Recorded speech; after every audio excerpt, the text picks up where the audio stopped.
Did you know there's more than one infinity? And some are larger than others.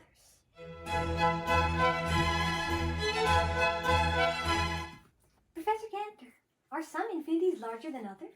Aranya, it depends on whether or not collections whose cardinal number is infinity can be corresponded, so that each individual of one collection corresponds to one and only one individual of the other.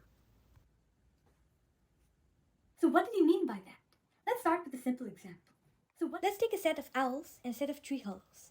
If each owl has their own tree hollow, and every tree hollow that fits an owl is being occupied by one, then this correspondence between owls and tree hollows is a bijection. The number of owls and the number of tree hollows are equal. So when do two infinite sets have the same size? It's when there's a bijection. Now consider two sets, the natural numbers, 1, 2, 3, 4, and so on, and the real numbers. Every decimal is a real number. Both of these sets have infinitely many elements, and the natural numbers are a subset of the real numbers. Can we find a bijection between these two sets? Let's take a look. If we try to create a correspondence between the natural numbers and real numbers, it could look like this. Look at the red diagonal. Let's do something interesting. We can construct a number in the following way. We can choose the first digit to be 0. After the decimal point, for each succeeding digit, call it the kth digit.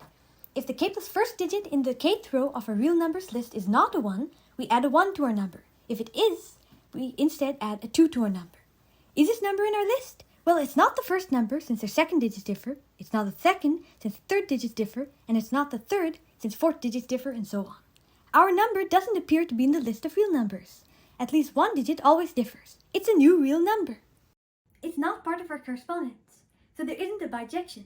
The infinity of real numbers is larger than the infinity of natural numbers. Two different infinities!